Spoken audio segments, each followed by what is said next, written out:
Welcome, everybody. We'll give everyone just a minute to get joined, get connected, and then we'll get started at 11.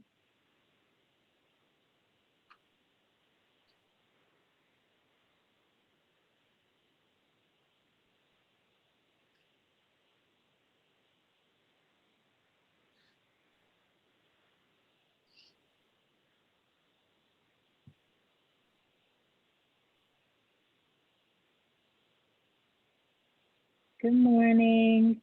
Good morning, everyone.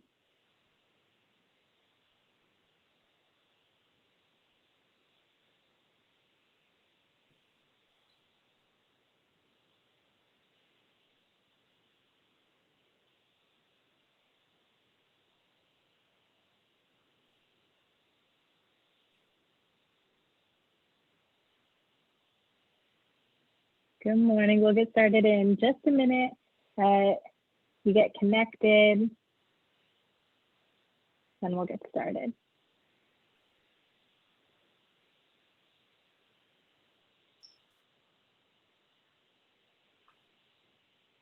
Good morning. Good morning from the Carolinas. Saw your message. All right, so it's 11 o'clock. So welcome to the second day of the Women Veterans Empowerment Virtual Seminar. My name is Marissa. I'll be your moderator. We have great sessions scheduled for today. Before we start, though, I want to cover a few housekeeping items. As a webinar attendee, you'll notice that you are muted. If you have any questions, please use the Q&A or the chat box as we go through the presentation, and myself or another moderator will answer, or we'll save it for the Q&A portion at the end of the session. If you have any comments or technical issues, you can use the chat box to let me know.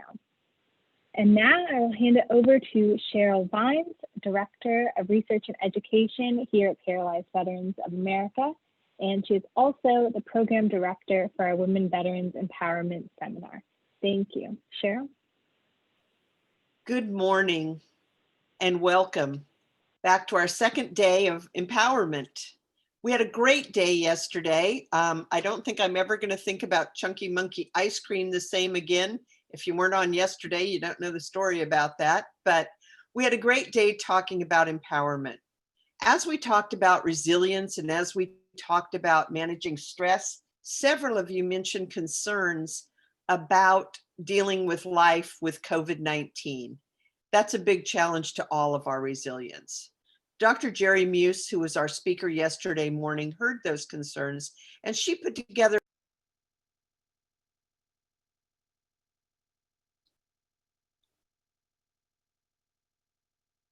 Okay, so we're working a little bit ahead of schedule right now, but I think that's fine because I think our next panel has plenty to say and we'll use up the time, use our time well.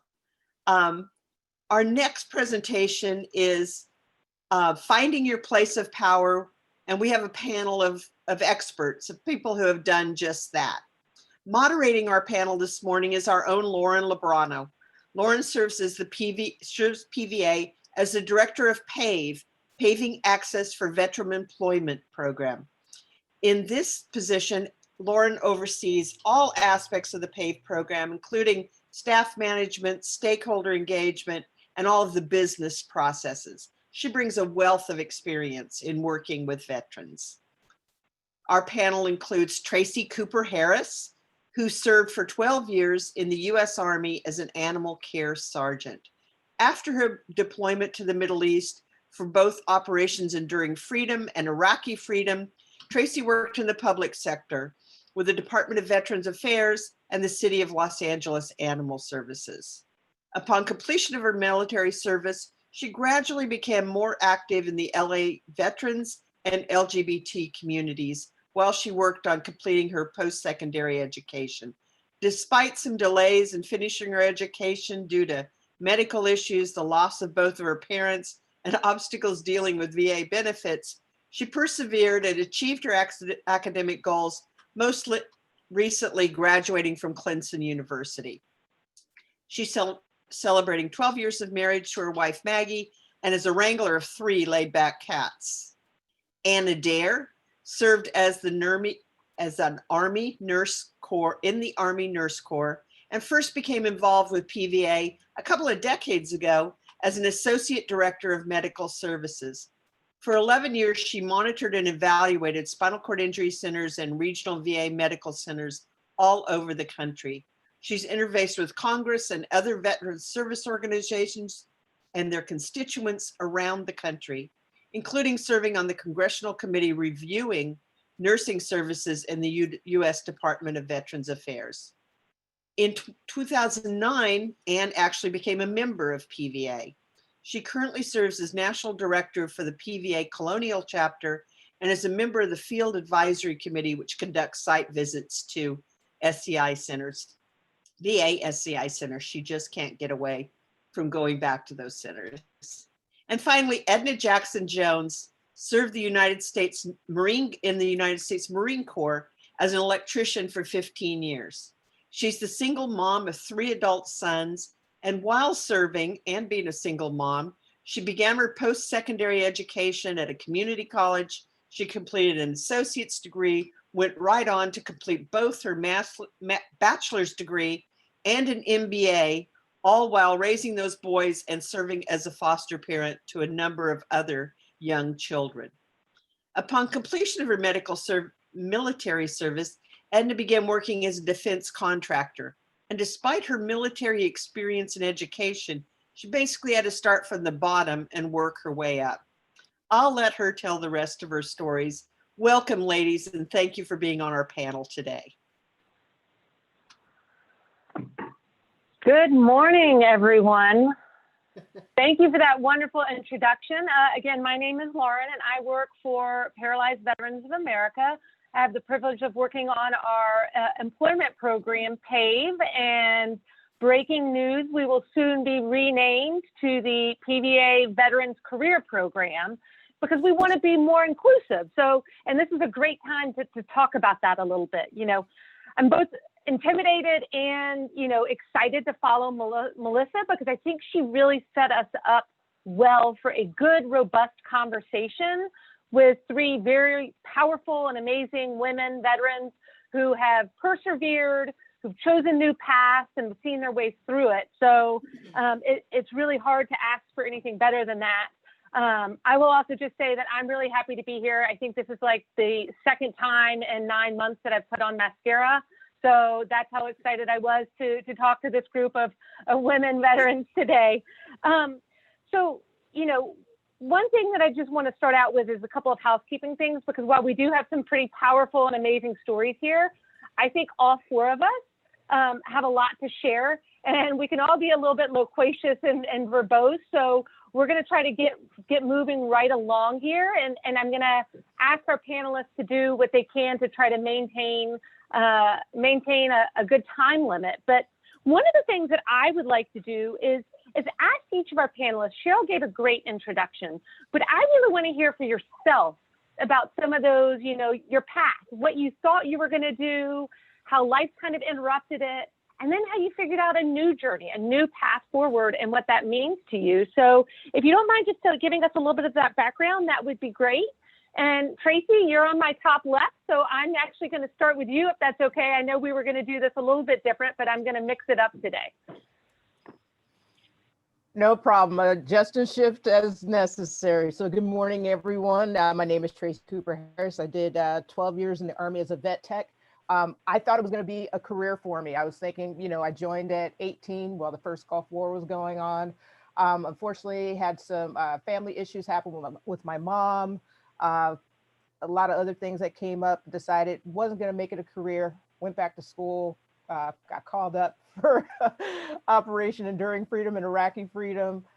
So my life, if you can imagine, just any kind of what happens next, I didn't know. So everything was just, I was basically flying by the seat of my pants. After I finished my last stint getting deployed, I pretty much figured, you know, I want to get back into helping people, working with people. And first I started going into physical therapy or looking into that, which is what I got my bachelor's degree in kinesiology.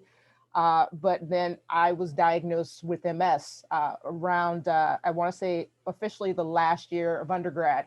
So because of that, I decided, let me look into another method, way of helping people.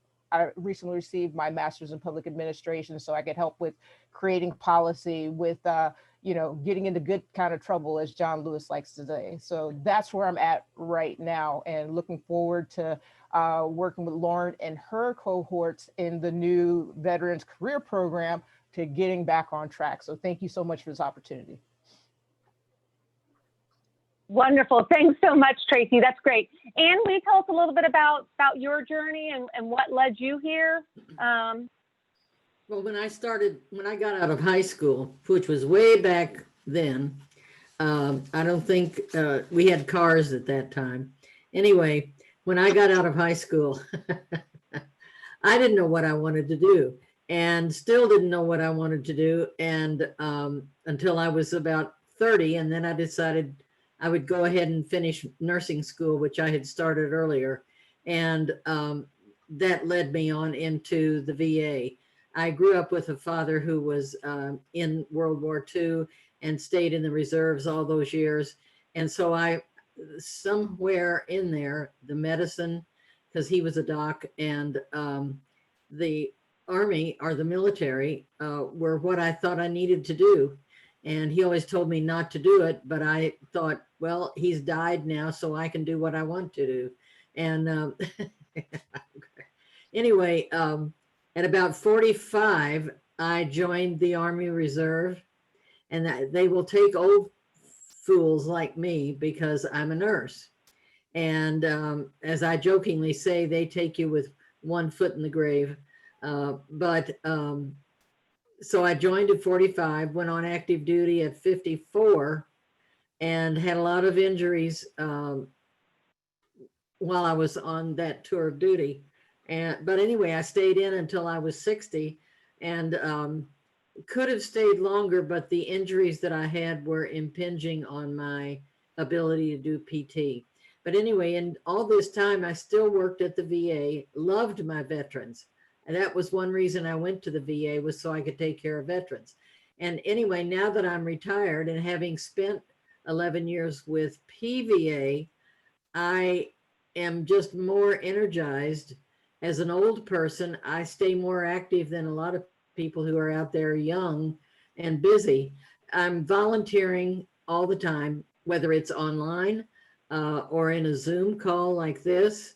Or whether I'm actually sitting down with someone talking to them about how to get benefits, how to get in the VA, how to make their case to the VA. Not that I'm a service officer. I always push them toward speaking to a service officer. Now, if they don't want to talk to PVA, I encourage them to talk to somebody else who is a service officer. But I always tell them that our service officers have the best education.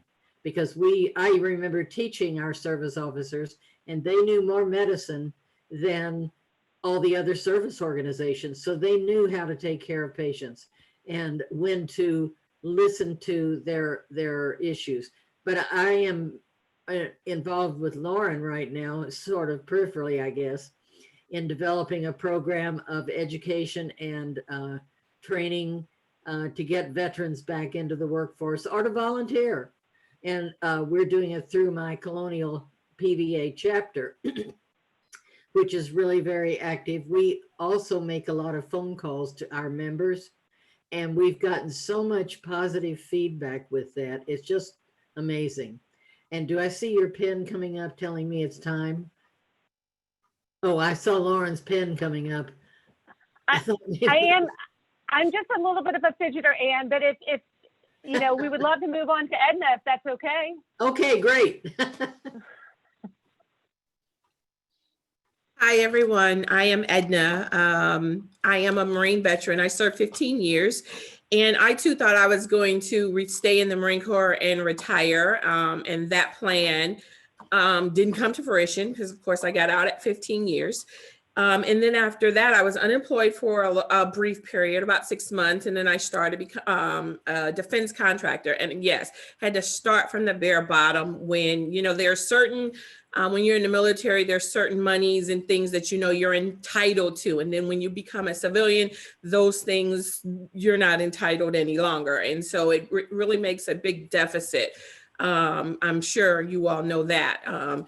And so I was a contractor for probably about 13 or 14 years in between going to school. I got my steadily worked up. I got my master's degree.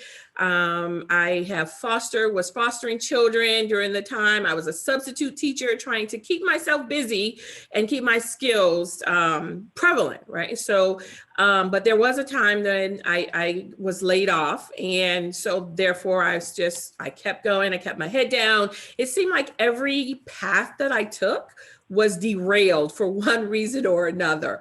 And I think around 2015, I met a service officer. He was a Marine that I had worked with previously. And he introduced me to some ladies there with PVA and PAVE.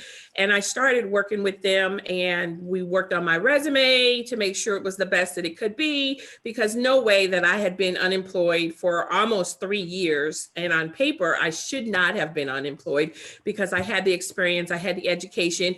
Things were just not falling for me. And at one point when I felt like I was the lowest of the low, I had no more kids to take care of. I had nothing. And then all of a sudden, she sent me some information about a paid training program. And it was going to be probably about 60 hours worth of work. And I took advantage of that, and I was accepted into that program with this company.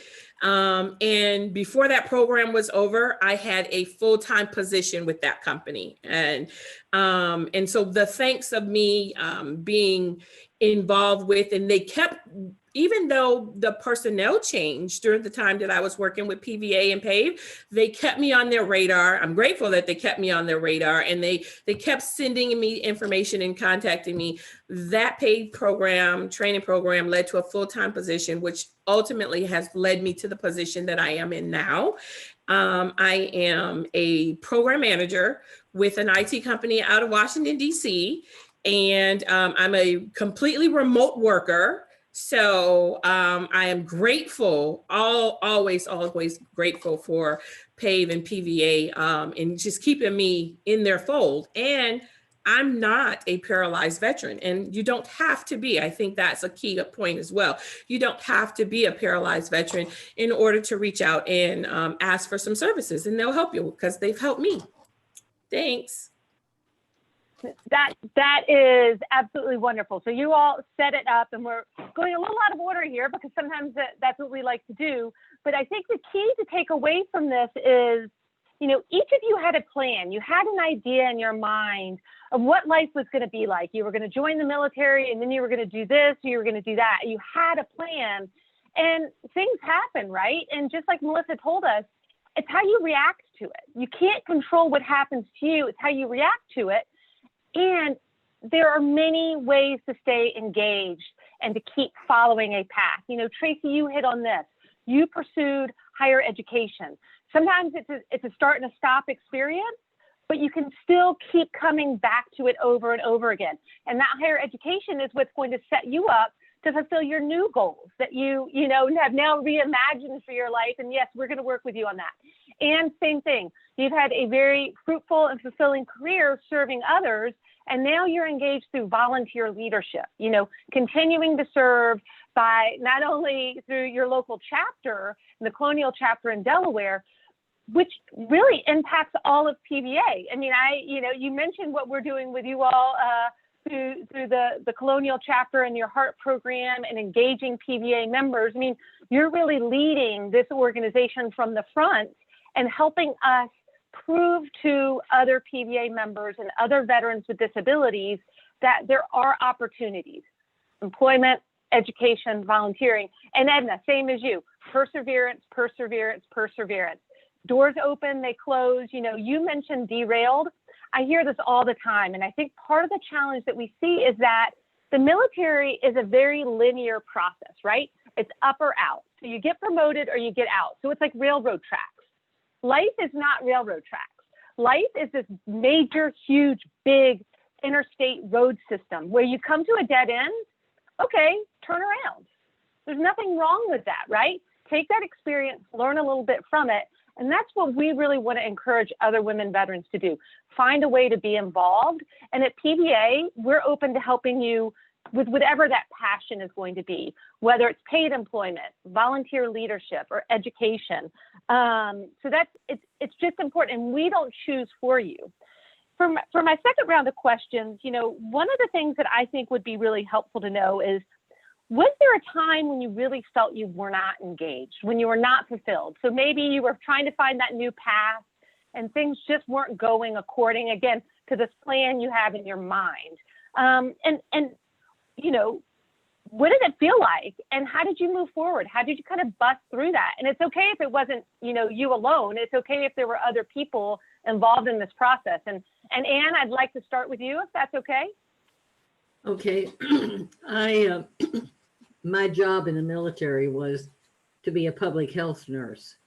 And I didn't have that degree as a public health nurse. I had a bachelor's degree and a couple of other master's degrees, but I decided I would go ahead and do a dual master's at Johns Hopkins and finish that. And I finished it at 58. Unfortunately, I had been falling all the time. Like Edna mentioned, that you don't have to be paralyzed to be a member. But I guess it would help for people to recognize that you are a member. But anyway, at 58, I finished that degree. And I'm really proud of having done that because it's opened up so many things for me. I focused mostly on environmental medicine, which we're dealing with a lot right now, and community health, and in my nursing part of the degree. And it really has helped. The only thing that didn't help was that I had to get out at age 60 because I couldn't do the PT test. But that hasn't held me up. I retired when I was 55 from the VA. I think 50, I don't know, 55 or so. It's so long ago, I can't remember anything. But anyway, I retired at that age. And then I saw this ad in a nursing magazine that PVA was looking for nurses. And as I read the description, I thought, my gosh, that's exactly what I need to be doing. So I applied, and yes, 11 years later, I was still with PVA. And it opened my perspective for so many things, how to reach out to Congress, how to reach different VA people, and how to reach public people that weren't in the VA. So I think it really did open up a lot. I worked with service officers, and it was an amazing, amazing time teaching everybody and working in that direction. And since I had to leave PVA after 11 years, now that I'm a member and on the board of directors, I'm really happy to be helping the Colonial Chapter going through this educational endeavor that they're starting. And I noticed that one of the things Colonial has done, we had a Halloween party for the 3 days before Halloween. And one of the things that another chapter has already picked up is to start communicating with their members. And I know it was the Halloween party because we had so much fun. And we all had masks on, and it was hysterically fun. And we played bingo, and we all won I didn't win a prize, but a lot of people did win prizes. And the kids, we were on Zoom, but there were kids in our office with their parents, and we know who they were, so we knew they were safe and free of COVID at that time. But it was a blast, and that's one way to reach out, is to influence the other PVA chapters so they can then reach out to members. I know one of the men who's a national director wanted our national directors to focus on the hospitals, and he said, oh, we need to say hello to these people in the hospital, in the SCI centers.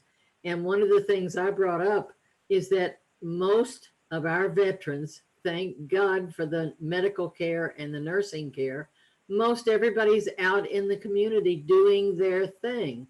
And that's where we need to be reaching out to people. All three of us are not in the hospital. And if somebody reached out to us, wouldn't that be wonderful? I mean, I think that's what we need to be doing. And so I'll quit for a minute. I'll talk later. Thanks so much, Anne. I think it is great what you all are doing. And again, leading from the front in terms of engaging other, showing other chapters, you know, different ways to approach this, especially during COVID. Masks and Halloween go together. So I love that. Edna, do you mind telling us a little bit about, you know, a time when you weren't engaged, and again, how you pushed through that, how you persevered through it? I think for most of my civilian career, I've been at a challenge because anytime it was time for a promotion or it was, you know, you don't have a degree, you don't have this, you don't have that. And my thought was, I'm one of those kind of people, if you tell me what I can't do, I'll show you that I can do it, kind of thing.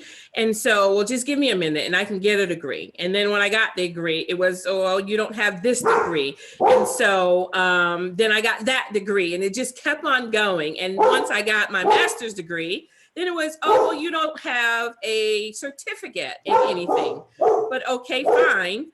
And then when I was unemployed, then I met you all. And so you all gave me the strength and the courage then to say, you know what, here, we can help you. And then we can do it this way. So I think I've been challenged for most of my career. Absolutely. Thanks so much. I'm sorry, I'm on mute. I just wanted to say that I saw a note from one of the women on the conference, and it was that it's very hard to get in touch with the service officer. And I think that one of the things, I would be happy for anybody to call me or to send me an email to, because I can get you in touch with different service officers. And they're all very busy, incredibly busy, but they really want to help you. And I think sometimes people don't know what to say to a service officer. They don't know how to go in. They don't even know how to go into the VA and say, I think I have a problem that is service connected. People don't even know that. So I would be more than happy for anybody to call me or text me or send me an email from this call. Okay? Yeah, thanks so much. I know that that's with everyone working remotely, it's sometimes been a challenge to track people down, but we are here for anyone. TVA is here for anyone who may need some assistance with whatever. If we don't do it, we'll find somebody who does. So, Tracy, I'd like to turn this over to you. So, do you mind telling us a little bit, you know, as you pursued higher education, a little bit about obstacles you felt or times that you weren't engaged and kind of what helped you out with that? I think that based on some of the feedback we're seeing, even hearing from you guys about being in this situation is helpful to them, because no one's alone. So thank you. No problem. I basically say I felt unsettled. So my scenario was this. I was in school. My pop was living in South Carolina, and I was going to school remotely out here in California. He was starting to have some problems with dementia. His family was all back east in Charleston, and they weren't really taking it seriously. I'm noticing more and more stuff going on. School decided to just drop off the map. My professors, I didn't think that it was a problem. I was like, okay, priority is family, taking care of this. And it just went literally to hell in a handbasket. I thought I burned so many bridges, it's unbelievable. And I got to the point where my pop ended up going into skilled care. I actually flew out from California to visit him. Oh my gosh, I'd want to say 3 or 4 times over the last year and a half before he eventually passed away. And the whole feeling, I was unsettled. I always felt like something was looming over my head. You know, what else could I do? You know, all these things, guilt, everything else, just because this is my stepfather. We didn't have the best relationship, our relationship didn't start to build until after my mom passed away. My mom passed away from MS, and you know how life happens. I ended up getting diagnosed with MS as well. So it was just like, you know, what else could happen? I'm just sticking around to see what happens next. Um, After, and this thing is the stress from all that worrying about my pop, trying to make sure he was taken care of and things like that with the family. Uh, he, after he died, I ended up having a couple of medical issues. Basically, I had a relapse with the MS.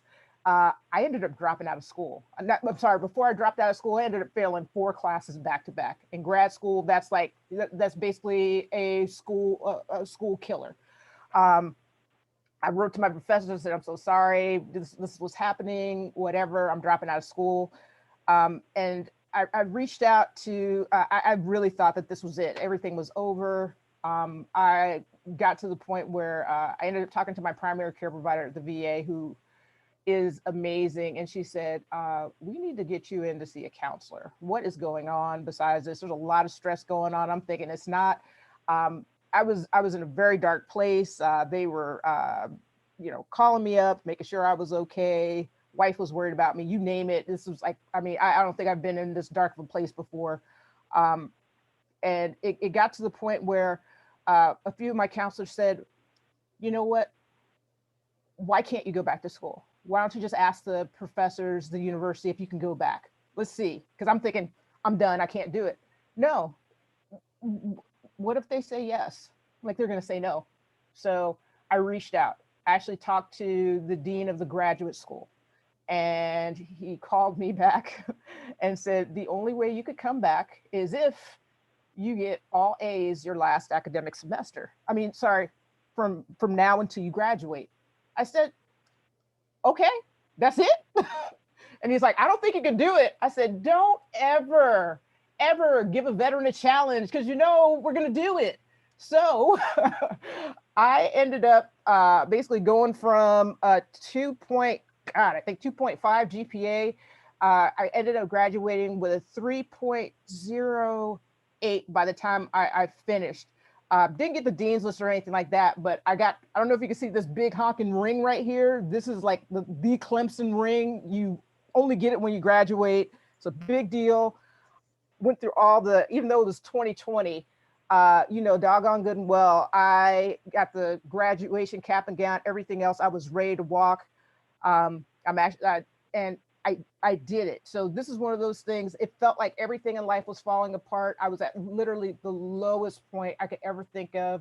I honestly didn't think I was still going to be here today. And what I just did was, you know, because people actually checked in on me and reached out to me, including my wife, including my 3 badass cats that were around. You know, that was it for me. And it kind of it goes to show that, hey, even at your darkest hour, you know what, nothing, don't take no for an answer. Don't say you can't do something, because guess what, unless you ask, you're not going to know. And even if the thing is, if somebody gives you that opportunity to try and says, but okay, you gave me that opportunity. And the thing is, I couldn't leave without, if that dean of the graduate school didn't give me, he gave me that opportunity, I had to take it and run with it. And the other thing is, Clemson University was my dream school. I had to do it. And that was the last place my parents knew I was going to go to school. My parents are so proud of me for going there. And, you know, this had been a dream of mine for 20 something years. So I had to do it. So that all culminated to, you know, this is something that my parents wanted me to do for a long time. And even going back to when I first joined the Army, my mom was like, she was a little skeptical, but the first thing she said is, the only reason I was okay with signing the paperwork, because I signed up at 17, was because I'm their only kid, only child. And they were like, I know that the Army will pay for school for you. So that's the reason, you know, we let you go. But she didn't want me, as my cousin reminded me, she didn't want me working, my mom didn't want me working for peanuts. And with that degree, you know, I have a better opportunity, a better chance than I would have just hanging around the block and working there. So that's one of the things I could tell everyone here, keep on going in whatever goal you have, whatever pursuit you have, whether it's like employment, volunteering, getting stuff out to other veterans, whatever. Don't stop, keep it going. And I think that's one of the big things with all these panelists that we have here today and all these stories, that you're seeing the tenacity and drive with everybody. And y'all just gotta get out there and do it. And if somebody tells you no, just go over, under them, around them, or through them. That's it. Yeah, that's pretty incredible. And I've been taking some notes because, again, I think a couple of things here just to kind of sum it up, because we have a couple of minutes. So I've seen a couple of things. I've seen somebody say questions, where to start. This is what I would tell you. Start where you are. You don't have to, where you are sitting right now, whatever you are doing, start from there. There are plenty of programs out there to assist you. There are plenty of people out there to guide you through this process. So, we don't have to be Paralympians to be wildly successful. We are talking to a group of super women right here and right now who are truly impacting their own lives. So start where you are. Don't be afraid to reach out and engage other people. That's super important. Nobody has to go through this alone. We're in incredible stress right now because we are somewhat more isolated than we're used to being, but there are virtual things. There's FaceTime. There are plenty of ways that we can engage with each other, so you're not by yourself. Don't feel like you have to go it alone. And then here's the, one final thing. What if they say yes, right? What if they say yes? So don't worry about that. I think all three of our panelists here, one takeaway that I really want to make sure is, again, they didn't do it alone. They asked the hard questions of themselves and of others. In life, careers don't have to be defined by one thing. It can be employment, paid employment, education, volunteer leadership. I think the thing is just don't stop. Stay engaged, stay involved. And with that, I would like to thank all three of our panelists. We hope that we would have more time for more questions, but again, we have a lot of device. Yeah, Tracy? You're muted.